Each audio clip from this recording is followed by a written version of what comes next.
주신 말씀 요한복음 20장 19절로 23절까지입니다. 신약성경 184쪽이 되겠습니다.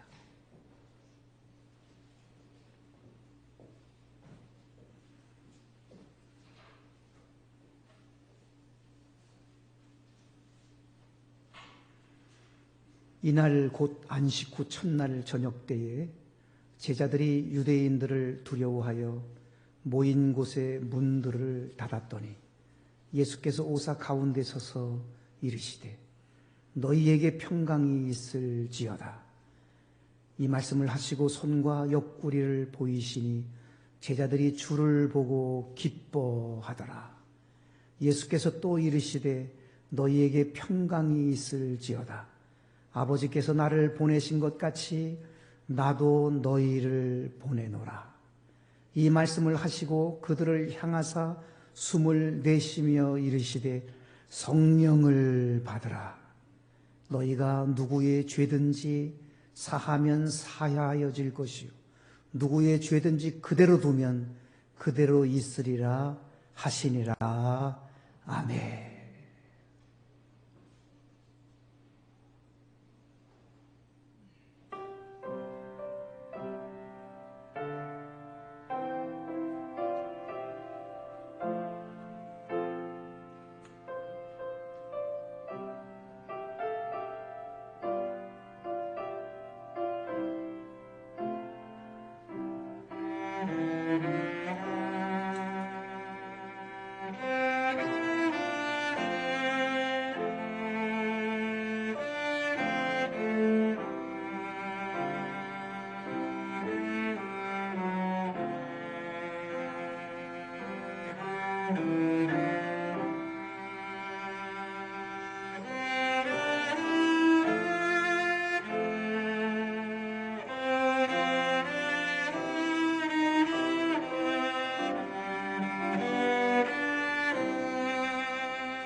아멘. 하나님 아버지 감사합니다. 첼로, 피아노 이중주로 하나님 모든 악기로 찬양하라 하심처럼 악기로 하나님께 영광을 올려드리게 해주셔서 감사합니다. 이 시간에도 주의 말씀을 사모합니다. 말씀을 베풀어 주옵소서. 우리 주님 예수님의 이름으로 기도드리옵나이다. 아멘. 여러분, 예수님께서 부활하신 것이 성경에만 기록되어 있는 것이 아니고 봄에 자라나는 푸르른 새순마다, 예쁜 꽃망울마다 예수님 부활하셨습니다 라고 그렇게 기록이 되어져 있는 것만 같습니다. 노란 개나리, 분홍빛 진달래, 하얀 벚꽃의 꽃망울 속에서 우리 예수님의 부활의 의미를 새롭게 발견할 수 있습니다. 부활주의를 맞이해서 우리 모두 위에 부활하신 예수님이 주시는 은혜와 사랑과 평강과 복이 가득 차서 넘쳐나는 이 시간 되실 수 있기를 주 예수님의 이름으로 축원합니다. 부활하신 예수님이 우리에게 주신 것이 무엇이 있을까요? 오늘 19절에 보면 첫째로 부활하신 예수님이 우리에게 주신 것은 바로 평강입니다. 오늘 19절에 보면 유대인들이 두려워서 문들을 다 닫았다고 말씀을 합니다. 유대인들이 예수님을 죽였기 때문에 예수님의 제자들도 유대인이 두려웠습니다. 무서웠습니다. 그래서 문들을 다 닫아두었습니다. 그런데 그곳에 예수님이 오셔서 너희에게 평강이 있을지어다. 그렇게 19절에 보니까 평강이 있을지어다라고 첫 번째 주신 것이 평강임을 말씀해 주고 있습니다. 21절 말씀에도 보면 예수께서 또 이르시되 또 말씀합니다. 너희에게 평강이 있을지어다. 반복해서 예수님은 평강의 은총을, 평강의 선물을 우리에게 주셨습니다. 예수님께서 제자들에게 너희들이 평안하니 하고 물어보신 것이 아니었습니다. 일방적으로 평강이 있을지어다, 평강이 있을지어다 하시면서 일방적으로 평강의 복을 예수님이 주신 것입니다. 오늘 우리들에게도 이 평강의 복이 충만히 임하게 될 줄로 믿습니다. 이 평강이라고 하는 단어는요, 헬라어로는 에이레네라고 하는 단어예요. 에이레네. 히브리어로는 샬롬이라는 단어입니다. 그런데 평강으로만 번역하기는 너무 아쉬운, 아주 흥미있는 단어요. 매력이 있는 단어예요. 오늘 평강이라고 하는 이 단어는요, 여러 가지 뜻으로 의역을 할 수 있는데 성경을 원문에서 직역하는 경우가 있고 의역하는 경우가 있는데 이 오늘 평강이라는 단어를 의역을 하면 평안이라고도 번역이 되면 너희에게 평안이 있을지어다. 그 다음에 행복이라는 뜻이 있어요. 너희에게 행복이 있을지어다. 건강이라는 뜻도 들어가 있습니다. 너희에게 건강이 있을지어다. 잘됨의 뜻도 있습니다. 너희들이 잘될지어다. 형통의 뜻도 있어요. 너희들이 형통할지어다. 예수님이 부활하시고 나서 제일 먼저 입을 열어서 하신 말씀이 바로 이 평강의 복을 선포해 주신 것입니다. 코로나19 사태로 전 세계가 가장 많이 팔리는 약이 진통제, 수면제, 그리고 소화제라고 말을 합니다. 세 가지가 그렇게 잘 팔린답니다. 전 세계적으로 코로나19 확진 환자가 177만 명입니다. 사망자가 10만 8,500명으로 집계가 되어져 있습니다. 온 지구촌이 두려워합니다. 공포에 휩싸여 있습니다. 염려하고 걱정하고 근심하고 불안해합니다. 두려워합니다. 그래서 사람들이 신경을 얼마나 쓰고 있는지 몰라요. 신경을 많이 쓰다 보니까 머리가 아프니까 진통제를 먹게 되는 거, 신경을 많이 쓰다 보니까 소화가 안 되니까 소화제를 먹고, 신경을 많이 쓰다 보니까 잠이 안 오니까 수면제를 먹게 되는 것이죠. 그런데 이 약으로 여러분 되는 게 아닙니다. 약은 잠깐 통할지는 모르지만 우리에게 평강이 주어지면 다 되는 겁니다. 예수님, 부활하신 예수님이 주신 첫 번째 은총이 그것입니다. 너희에게 평강이 있을지어다 하셨습니다. 우리에게도 평강이 임하여 하늘의 평강으로 충만한 삶을 살게 되시기를 간절히 기원합니다. 덴마크의 실존주의 철학자인 키엘 케골은 이런 말을 했습니다. 불안은 죽음에 이르는 병이다. 아주 유명한 말이기 때문에 우리가 다 알고 있을 것입니다. 여러분, 그렇습니다.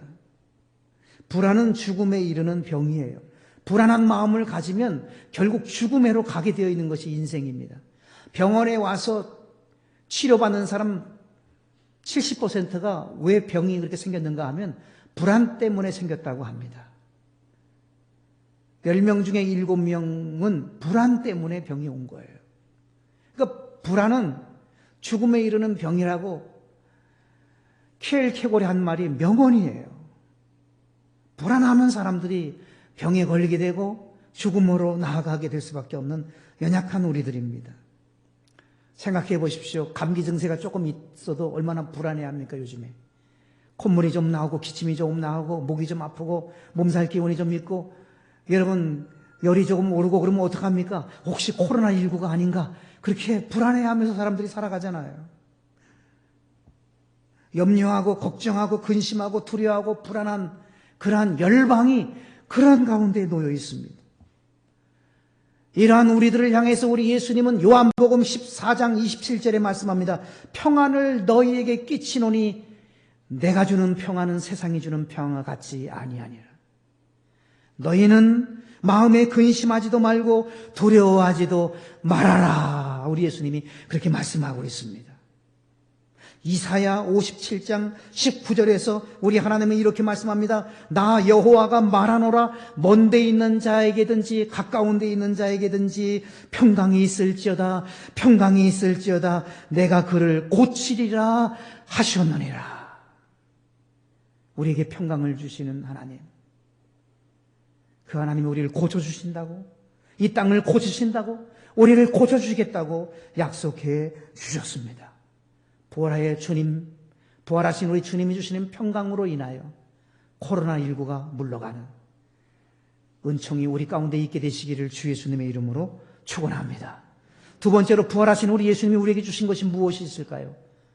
두 번째는 기쁨입니다. 오늘 20절 말씀에 보면 이 말씀을 하시고 손과 옆구리를 보이시니 제자들이 주를 보고 기뻐하더라. 제자들에게 기쁨이 주어졌어요. 주님을 보자마자 기쁨이 생겼어요. 주님의 손 옆구리를 봤어요. 못에 찔린 손, 창에 찔린 옆구리를 봤는데 주님의 살아있음을 보고 제자들은 기뻐했습니다. 기쁨이 충만했습니다. 예수님이 죽음에 갇혀서 예수님이 죽음에 묶여서 꼼짝 못할 줄 알았는데 죽음을 물리치고 다시 부활하심을 보고 부활의 주님을 바라보면서 제자들은 기뻐했다고, 기쁨으로 충만했다고 그렇게 오늘 성경은 말씀해 주고 있습니다. 승리의 기쁨입니다. 죄 용서의 기쁨이지요. 저주에서 축복으로 바뀐 기쁨입니다. 멸망에서 영생으로 옮겨진 기쁨입니다. 지옥에서 천국으로 뒤바뀐 기쁨입니다. 죽음을 이긴 부활의 기쁨입니다. 세상에서 얻을 수 없는 하늘의 큰 기쁨이 제자들에게 주어졌듯이 오늘 우리들에게도 이러한 기쁨이 임하게 되시기를 주 예수님의 이름으로 축원합니다. 요한복음 16장 22절에 보면 너희 기쁨을 빼앗을 자가 없으리라 그랬어요. 그렇습니다. 하나님이 우리에게 주신, 주님이 우리에게 주신 기쁨을 빼앗을 자가 없습니다. 부활의 기쁨은 그 누구도 빼앗아갈 수가 없는 것입니다. 두려워하고 초조해하고 긴장 속에서 떨면서 예수님이 죽었는 줄 알고 예수님은 죽음으로 완전히 끝나는 줄 알고 슬픔 속에 잠겨 있었던 그 제자들을 찾아오셨던 그 예수님이 하늘의 기쁨으로 그들에게 충만히 부어주셨던 것처럼 우리에게도 이 기쁨을 하나님 베풀어 주실 줄 믿습니다. 이 기쁨으로 승리하는 생애를 살아가도록 도와주실 것입니다. 데살로니가서 5장 16절에 보면 항상 기뻐하라 그랬습니다. 정말 우리가 어떻게 항상 기뻐할 수가 있을까요? 이 부활의 사실을 생각만 하면 항상 기뻐할 수 있는 거예요. 하나님의 뜻을 이루어드릴 수 있는 거예요. 항상 기뻐하는 것이 하나님의 뜻인데 우리가 어떻게 항상 기뻐하겠어요? 이 땅에서 참 힘들고 어려운 인생살이를 살아간다 할지라도 그래도 우리에게 영원한 부활의 소망이 있기에 당장 죽어도 부활의 희망이 있기에 우리는 기뻐할 수가 있는 것이죠. 우리 인간에게 있어서 궁극적인 최고의 문제를 예수 그리스도가 해결하셨잖아요. 죽음의 문제를 해결해서 죽음만큼 우리 인간을 그렇게 나약하게 만드는 것이 어디 있어요? 죽음만큼 우리를 힘 빠지게 만드는 것이 어디 있어요? 죽음만큼 우리를 여러분 비참하게 만들게 하는 것이 없습니다. 그러나 죽음의 문제를 예수 그리스도께서 해결하셨기 때문에 우리는 기뻐할 수 있어요. 어떤 상황에 놓여 있다 할지라도 우리는 기뻐할 수 있는 그 기쁨이 부활하신 주님이 우리에게 주신 기쁨인 것입니다. 이 기쁨으로 충만한 생애를 살게 되시기를 주 예수님의 이름으로 축복합니다. 세 번째로 부활하신 예수님이 우리에게 주신 것이 무엇이 있을까요? 21절에 보면 파송받은 자로서의 사명을 주셨습니다. 보냄받은 자로서의 사명을 우리에게 주셨어요. 예수께서 또 이르시되 너희에게 평강이 있을지어다. 그 다음부터 중요합니다. 아버지께서 나를 보내신 것 같이 나도 너희를 보내노라. 아버지께서 예수님을 보내주신 이 땅에 보내주신 것처럼 예수님도 우리를 보낸다고 말씀했어요. 하나님 아버지가 예수님을 이 땅에 파송하신 것처럼 하늘 아버지가 예수님을 이 땅에 보내주셔서 사명 주셨던 것처럼 우리 예수님이 우리를 보낸다고 말씀하고 있어요. 무엇을 위해서 보냅니까? 하나님의 영광을 높이기 위해서 보냅니다. 하나님의 뜻을 이루어드리고 하나님 나라를 확장하고 아버지의 이름을 존귀케 하게 하기 위해서 우리를 보내주시는 예수 그리스도이신 것입니다. 그렇습니다. 우리는 파송받은 사명자입니다. 우리는 보냄받은 사명자임을 절대로 잊어서는 안 됩니다. 저는 1958년 9월 4일 서울 상도동에서 강씨 문중의 둘째 아들로 우리 하나님이, 우리 주님이 나를 파송하셨습니다. 유사모를 만나서 가정을 이루도록 파송해 주셨습니다. 두 아들들의 아버지가 되도록 그렇게 파송해 주셨습니다. 그리고 지금은 신봉교회에 보냄받은 자로서 사명을 감당하고 있습니다. 여러분 그렇습니다. 하나님께서 뜻과 섭리와 계획과 경륜이 있어서 파송했다는 사실을 우리는 분명히 믿어야 됩니다. 그렇게 믿을 때에 평생 행복을 창출해 갈 수가 있는 내가 되는 거예요. 대통령이 보낸 자를 대사라고 말하고 특사라고 말하잖아요. 우리는 천국의 특사 하나님 나라의 대사임을 결코 잊어서는 안 된다는 말입니다. 영혼을 구하라고 생명을 살리라고 잃은 양들을 찾으라고 우리를 보내주신 우리 주님을 결코 잊어서는 안 됩니다. 보냄받은 자의 사명이, 파송받은 자의 사명이 나에게 있는 것입니다. 남편을 만난 것, 아내를 만나서 가정을 이룬 것, 그것도 하나님의 뜻과 섭리와 계획 가운데 맺어진 그러한 파송받은 그 가정에 파송받은 나라고 하는 사실을 우리는 분명히 알아야 됩니다. 아이고 내가 왜 저 인간을 만나서 저 왼수를 만나서 내 평생 고생하는가 이렇게 생각하면 크게 실수하시는 것입니다.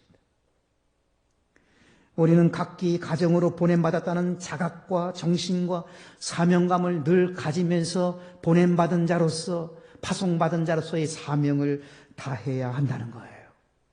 직장생활도 그렇습니다. 여러분 사업할 때도 그렇습니다. 여러분 농사 지을 때도 마찬가지입니다. 먹고 살자니 할 수 없이 하는 것이지 여러분 그렇게 하면 안 됩니다. 내가 하는 그 일이 이 일을 통해서 하나님이 하시고자 하시는 일이 있어. 이 일을 통해서 나를 통해서 이 일을 하는 나를 통해서 하나님이 역사하시고 하나님 섭리하시고 계획하시고 이루시고자 하시는 하나님의 계획이 있어. 섭리가 있어. 경륜이 있어. 그렇게 생각하면서 최선을 다하면 열정이 더욱 생기게 될 것이고 능력이 부어지게 될 것이고 공급받게 되어질 것이고 좋은 결과를 틀림없이 가져오게 되는 것입니다. 어쩔 수 없이 하는 것과 지긋지긋해서 하는 것하고 여러분 다르잖아요. 사명감을 가지고 하는 것하고는 하늘과 땅 차이인 것이 이것을 통해서 아버지께서 이루시고자 하시는 뜻이 있다, 섭리가 있다, 계획이 있다, 경륜이 있다고 생각하면서 신실한 모습으로 그 일을 감당한다면 그것은 성력이에요. 거룩한 역사예요. 그 일은 여러분 그 어떤 일이라 할지라도 참으로 아름다운 일이 되는 것입니다. 그것은 하나님이 맡겨주신 귀한 역사인 것입니다. 교회 생활도 그렇습니다. 내가 왜 신봉교회에 와서 이런 일이 있나? 여러분 혹시 그런 생각을 행여라도 가지셨으면 안 됩니다. 여러분 신봉교회로 주님이 나를 보내셨어. 신봉교회로 나를 보내셨어. 목사로 세우셨어. 장로로 세우셨어. 권사, 집사로, 성도로 세우셨어. 하나님이 나를 통해서 이 신봉교회를 통하여 이루고자 하시는 하나님의 계획이 있어, 섭리가 있어, 뜻이 있어, 경륜이 있어, 하나님이 나를 통해서 하시고자 하시는 그러한 일들이 있어라고 생각하면서 하는 사람과 내가 여기 교회 왔나? 그런 사람과는 하늘과 땅 차이가 있는 거 아니겠습니까? 열정도 사명감을 가지고 있을 때 열정이 생기는 거예요. 보냄받은 자의 사명, 파송받은 자로서의 사명을 가지면 더욱 신실해질 수 있습니다. 더욱 진실해질 수 있습니다. 더욱 최선을 다할 수가 있습니다. 그럴 때에 기쁨도 주어지고 은혜도 주어지고 하나님이 주시는 복도 우리 가운데 주어지게 되는 것입니다. 결코 잊지 마십시오. 나는 파송받은 자입니다. 여러분들은 보냄받은 자입니다. 우리 모두는 파송받고 보냄받은 사명자임을 잊지 마시기를 바랍니다. 가정에서 하시는 일 속에서 우리 교회 안에서 보냄받은 자예요.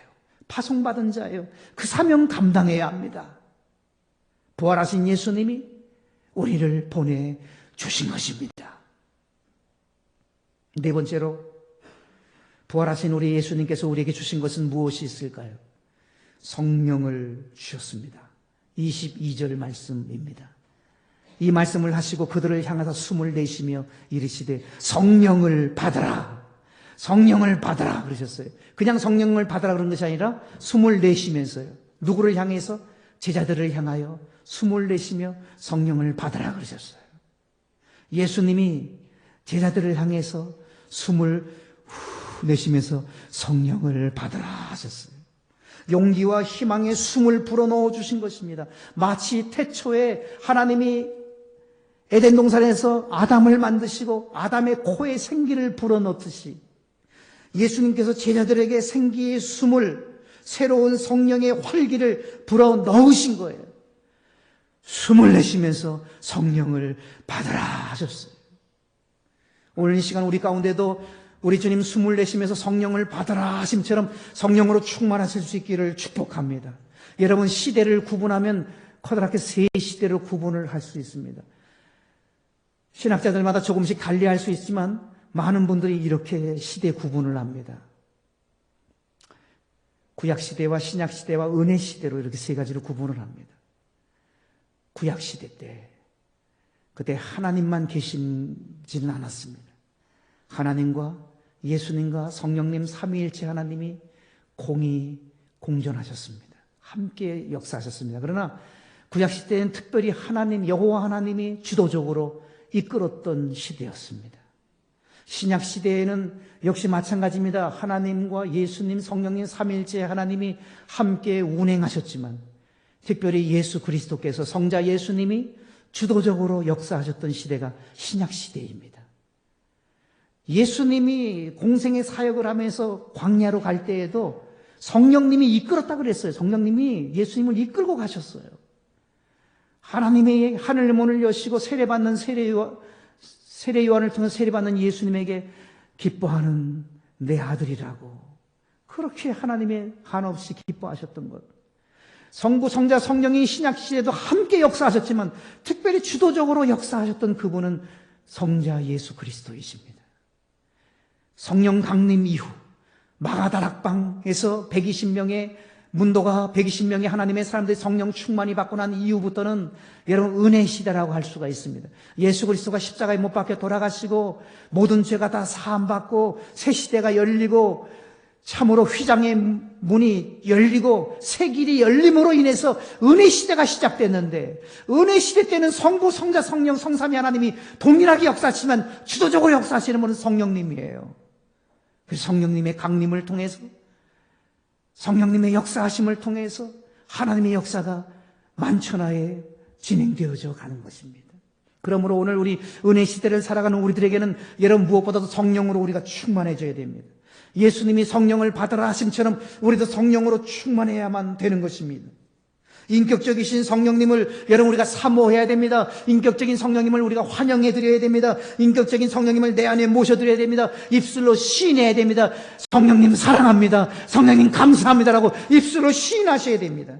그리고 성령님께 내 생애를 맡기세요. 성령님 내 인생을 연주해 주세요. 성령님 내 인생을 견인해 주세요. 성령님 나를 도와주세요라고 고백하십시오. 그럼 성령님의 감동과 감화가 우리 가운데 임하게 될 것입니다. 성령님에게 나를 내어드리시기를 바랍니다. 성령님께서 나를 붙들어 주실 것이에요. 나를 사로잡아 주실 것이에요. 나를 이끄실 것이에요. 나를 다스리실 것이에요. 그래서 성령님은 나에게 권능을 부어 주실 것입니다. 사도행전 1장 8절은 분명히 말씀하고 있잖아요. 오직 성령이 너희에게 임하시면 너희가 권능을 받고 예루살렘과 온 유대와 사마리아와 땅까지로 복음의 증인이 된다 그랬어요. 오직 성령이 너에게 임하시면 너희가 권능을 받는다 그래요. 성령이 임하면 권능이 임해요. 그래서 증인이 되는 거예요. 부활의 증인으로 우리가 살아갈 수 있게 되는 것입니다. 스가랴 4장 6절에 보면 이는 힘으로 되지 아니하며 능력으로 되지 아니하고 오직 나의 영으로 되느니라 그랬어요. 여러분 그렇습니다. 사람의 힘으로 안 되는 것이 얼마나 많아요. 사람의 능력으로 안 되는 것이 얼마나 많아요. 그러나 오직 하나님의 영으로는 안 되는 것이 없다고. 성령님은 참으로 불가능한 것이 없다고. 성령님은 모든 것을 다 하게 하신다고 분명히 말씀하고 있어요. 힘과 지혜와 권능의 원천이신 성령님은 무엇이든지 하실 수 있는 분이라고 성경은 약속해 주고 있습니다. 사랑하는 여러분, 성령님은 그러므로 우리에게 임한 성령님은 최대, 최고, 최상의 복인 것이에요. 선물인 것이에요. 성령님에게 붙들려서 우리 남은 날의 생애를 살아간다면 참으로 우리의 생애는 후회로 얼룩지지 않은 아름다운 생애, 복된 생애를 우리는 펼쳐갈 수가 있을 것입니다. 성령을 받으라 하신 주의 말씀이 오늘 우리 가운데도 임하여서 성령으로 충만하게 되시기를 주 예수님의 이름으로 축원합니다. 마지막 5번째입니다. 부활하신 예수님이 우리에게 주신 것이 무엇이 있습니까? 죄 용서를 선포하는 권세를 우리에게 주셨어요. 마지막 23절을 보시기 바랍니다. 너희가 누구의 죄든지 사하면 사하여질 것이요 누구의 죄든지 그대로 두면 그대로 있으리라 하시니라. 여러분이 놀라운 말씀이에요. 이 성경 요 본문 말씀을 천주교의 해석과 우리의 해석이 좀 달라요. 천주교는 요 23절을 사제들만, 신부들만 주게 주신 말씀으로 압니다. 그러나 우리 개신교에서는 만인 제사장설을 주장합니다. 예수 그리스도를 믿고 제사장이 된 우리 모두는 이 23절이 우리 모두에게 해당된다고 보는 거예요. 그래서 천주교에서는 어떻게 합니까? 사람들이 죄를 짓고 천주교 신부를 찾아가서 신부님 내가 이러이러한 죄를 졌습니다 하고 솔직하게 고해성사를 하잖아요. 그러면 신부님이 용서를 선포해 주잖아요. 근데 우리는 우리의 죄를 용서해 주실 분은 오직 하나님밖에 없고 예수 그리스도밖에 없고 또한 우리가 마땅히 그 용서해 주시는 주님과 함께 우리도 죄의 용서를 선포해야 마땅함을 오늘 본문은 말씀해 주고 있어요. 누구의 죄든지 사하면 사해진다 그랬어요. 누구의 죄든지 그냥 두면 그대로 있을 것이라고 말씀하고 있습니다. 사랑하는 여러분, 많은 사람들이 죄에 묶여 있는 것을 여러분 우리가 풀어줘야 됩니다. 우리가 죄 용서를 선포하면 죄에 묶여 있는 그 사람이 풀려지는 거예요. 그냥 놔두면 묶여서 그대로 있는 거예요. 풀어줘야 돼요. 무수히 많은 사람들 죄에 묶여서 이 인생길을 살아가잖아요. 그걸 풀어주는 일을 우리가 해야 됩니다. 이것이 우리에게 하나님이 주신, 우리 주님이 주신 권세입니다. 여러분 무엇보다도 먼저 내 자신을 향해서 우리 죄의 용서를 선포해야 됩니다. 내 자신을 향해서 모든 죄에서 사함을 받으라. 사랑하는 아무개야 모든 죄에서 사함을 받으라라고 자기 자신을 향해서 죄 용서를 선포하십시오. 자기 자신을 여러분 죄 용서를 선포하고 자신이 죄 용서 받은 것을 확인하십시오. 그래야 우리 인생이 새로워질 수 있어요. 그렇지 않으면 끝까지 죄에 붙들려서 죄에 묶여서 인생을 살아갈 수밖에 없어요. 10년을 믿고 20년을 믿고 30년을 믿고 끝까지 그 죄의식을 가지고 죄 용서받지 못한 자로서 살아갑니다. 그러나 나를 향해서 선포하십시오. 나는 죄에서 용서받았다. 나는 하나님의 아들이니 나는 하나님의 딸이니 예수 그리스도가 십자가에서 못 박혀 돌아가심으로 나를 위해서 피를 흘리심으로 피 흘리심으로 나는 용서받았다. 나는 죄 용서받았다. 내 죄는 사하여졌다. 나를 향하여 먼저 죄 용서를 선포하시기를 바랍니다. 그리고 가까운 데에 있는 모든 분들을 향해서 여러분 모든 죄가 사함받았다고 선포해 주십시오. 죄에 묶여있는 많은 사람들을 풀어주십시오. 자유케 해주십시오. 내가 그냥 두면 그것이 그대로 있습니다. 우리는 풀어내야 됩니다. 풀어줘야 됩니다. 그 권세를 우리에게 주님은 주셨습니다. 누가복음 6장 37절에 보면 용서하라. 그래야만 너희가 용서함을 받으리라 그랬어요. 우리가 용서할 때에 나도 용서를 받을 수가 있는 거예요. 내가 남을 용서하지 않고 내가 하나님 앞에 용서받으려고 하면 그것은 여러분 옳지 않습니다. 주기도문에도 그것이 그렇잖아요. 우리가 우리에게 죄 지은 자를 사하여 준 것 같이 우리 죄를 사하여 주옵소서. 먼저 사할 때 내 죄가 사함받는 거예요. 죄 용서하지 않고 죄를 용서해 주지 않고 내 죄 용서받으려고 생각한다면 그것은 말이 안 되는 일인 것입니다. 여러분, 부활절은 용서하는 축제의 날입니다. 용서를 선포하여 죄에 묶여있는 사람의 그 죄의 쇠사슬을 다 풀어줄 수 있어야 됩니다. 나 다 용납한다. 나 다 이해한다. 나 다 용서할게. 나 다 용서할게. 그러면서 용서해 주셔야 돼요. 나에게 상처를 입힌 사람, 여러분 생각하면 괴롭지 않아요? 누군가가 여러분들에게 고통을 준 사람 생각하면 여러분 힘들잖아요. 그렇다고 여러분들이 누군가를 미워하면 괴롭잖아요. 다 하나님께 맡겨야 됩니다. 하나님이 알아서 하도록 다 맡겨야 돼요. 그리고 너그러운 마음으로, 긍휼히 여기는 마음으로 용서하면 내가 살고 내가 잘 되는 길인 거예요. 용서해야, 풀어줘야 내가 잘 돼요. 내가 사는 거예요. 누가복음 23장 34절에 보면 예수님이 십자가에서 못 박혀 돌아가시면서 이런 기도를 했어요. 아버지, 저들의 죄를 사하여 주옵소서. 저들이 자기들이 하는 일을 알지 못합니다. 예수님은 원수들을 향해서 저들의 죄를 사해 주라고 그렇게 기도했어요. 예수님을 향하여 조롱하고 멸시하고 침뱉고 저주하고 욕하고 예수님을 온갖 모욕을 주는 그 무수히 많은 사람들, 그들을 향해서 예수님은 저들을 용서해 주라고, 저들이 몰라서 저런다고 예수님 그렇게 기도하셨잖아요. 모르니까 그렇지 정말 알면 그렇게 할 수가 있겠습니까? 모르니 용서해 달라고 예수님이 그렇게 기도를 했어요. 그 용서하는 그 기도를 곁에서 눈뜨고 봤던 두 강도 중에 한 강도가 놀라운 변화를 경험합니다.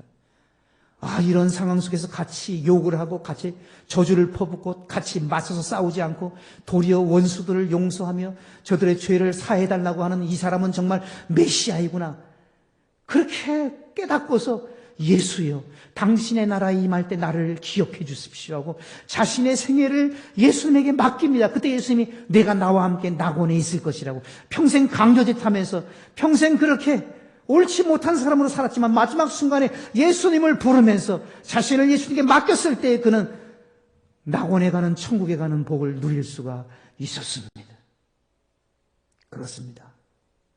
용서할 때 놀라운 변화의 역사가 있는 거예요.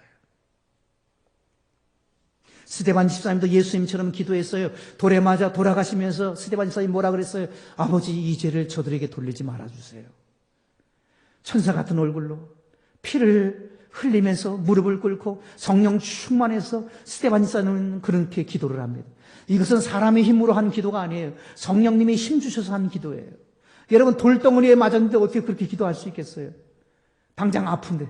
그런데 스데반 집사님은 돌에 맞아서 돌아가시면서도 천사의 얼굴을 가졌다고 그랬어요. 그리고 원수들을 향해서 죽이려고 돌 던지는 그들을 향해서 저들의 죄를 저들에게 돌리지 말아달라고 스데반 집사님은 그렇게 기도를 합니다. 여러분, 그런데 어떤 일이 벌어졌어요? 그 자리에 누가 있었습니까? 사울이라고 하는 한 청년이 있었어요. 살기등등한 사울이라는 청년이 스데반 집사 죽는 일에 가표를 던진 사울이 그곳에서 그 현장을 봤어요. 도대체 예수가 누구이길래, 도대체 예수님이 누구이기에 돌에 맞아 죽어가면서까지라도 저렇게 원수들을 향하여 용서하는 기도를 할까? 사울에게 큰 전환점이 주어져서 찾아왔어요. 예수 그리스도가 누구냐? 예수 그리스도에 대한 고민을 하다가 여러분, 결국 사울은 다메섹 도상에서 빛으로 찾아오신 예수 그리스도를 만나고 뒤집어지잖아요. 나를 핍박하는, 네가 나를 핍박하는 예수다. 그는 뒤집어집니다. 사울이 변하여 바울이 됩니다. 위대한 하나님의 사람이 됩니다. 성경 13권을 씁니다. 세계 복음화의 물꼬를 튼 효시를 이루는 위대한 하나님의 사람이 됩니다. 그는 선교사요, 목회자요, 신학자요, 하나님의 손에 붙들려서 멋있게 쓰임받는 은총의 사람이 될 수가 있었습니다. 그렇습니다. 용서의 힘은 위대한 역사를 가져오게 만듭니다. 우리도 용서하며 살아가면 세상이 변화될 것입니다. 세상이 바뀌어질 것입니다. 예수 믿지 않는 사람과 똑같이 원수를 향해서 두고 보자. 똑같이 그렇게 말하면서 여러분 그런 눈으로 그런 마음으로 인생을 살아가니까 세상이 변화되지 않는 것이지, 우리 모두가 정말 원수를 용서해 주고 오늘 말씀처럼 누구의 죄든지 사하면 사여진다고 하셨는데, 모든 죄를 사하는 자로서 죄 용서를 선포하는 권세를 활용하며 살아간다면 우리가 사는 이 땅은 참으로 새로워질 수가 있을 것입니다. 하나님께서 천지도 모르는 나를 용서해 주셨어요. 정말 천지도 모르는 나입니다. 그런데 나도 용서해 주셨는데 나도 용서하며 살아야 마땅한 것입니다. 그냥 두면 안 됩니다. 죄에 묶여있는 것 그냥 묶어두면 안 됩니다. 그것을 풀어주십시오. 이제는 너를 미워하지 않노라. 이제 내 죄를 내가 용납하노라. 내 죄가 사함받았노라고 묶어져 있는 것을 풀어주십시오. 풀어줘야 됩니다. 이것이 이 권세를 주님이 우리에게 주셨습니다. 죄 용서를 선포하는 권세가 우리에게 있습니다. 마태복음 18장 21절 22절에 보면 베드로가 예수님에게 물어보지요. 예수님, 나에게 잘못한 사람 7번 용서해 주면 되겠습니까? 라고 물어요. 베드로가 많이 생각하고 한 거예요. 여러분, 우리들은 몇 번 용서해 줍니까? 7번까지 용서하실 수 있을까요? 한 2-3번 용서해 줄 수 있는 사람이면 참 잘하는 사람이에요. 베드로는 7번 얘기했어요. 큰 선심을 썼어요. 근데 예수님 뭐라 그랬어요? 야, 베드로 잘했다. 그래, 7번까지라도 용서해 줘라. 그러지 않으셨어요? 예수님은 이렇게 말씀했어요. 7번에서 70번까지라도 용서하라. 77이 49, 490번이 아니에요. 7자는 완전수잖아요. 완전하게 완전 용서해 주라는 말씀이에요. 예수님의 마음은 그것입니다. 예수님이 우리에게 죄 용서를 선포하는 권세를 주셨는데 우리 모두가 죄 용서를 선포해 주고 죄 용서를 줄 수 있는, 누구의 죄든지 사하게 하는, 묶여있는 죄의 줄을 클러주고 풀어줄 수 있는 그 권세를 우리가 활용하며 살아가라고 그렇게 말씀하고 있는 것입니다. 부활하신 예수님이 우리에게 주신 것 5가지를 잘 우리가 간직하십시다. 첫째는 부활하신 예수님이 우리의 평강의 복을 주셨습니다. 평강을 누리시기를 축원합니다. 둘째는 우리가 기쁨입니다. 하늘의 기쁨, 부활의 기쁨으로 충만하시기를 바랍니다. 셋째는 보냄받은 자로서의 사명자임을 잊지 마십시다. 파송받은 사명자입니다. 예수님이 우리를 이 땅에, 우리의 가정에, 우리의 일터에, 우리의 교회에 나를 파송해 하셨다, 나를 보내셨다는 사실을 잊지 말고 보냄받은 자로서의 자각과 사명과 그 정신을 가지고 보냄받은 자의 사명을 감당하는 우리가 되어야 합니다. 그럴 때 열정이 생기고, 그럴 때 힘이 공급되어지고, 그럴 때 은혜가 더해지고, 그럴 때 하나님이 주시는 은총이 더해지는 것입니다. 넷째는 우리에게 성령을 부어주셨습니다.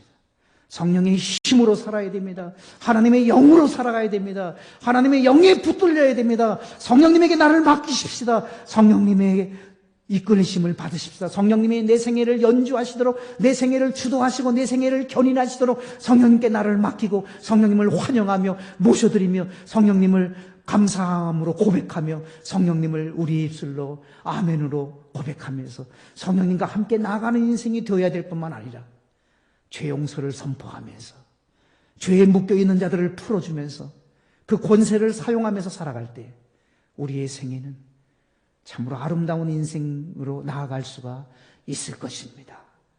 이 복을, 이 은혜를 누리시고 나누시고 전하실 수 있는 하나님의 사람들 다 되실 수 있기를 주 예수님의 이름으로 축원합니다. 아멘.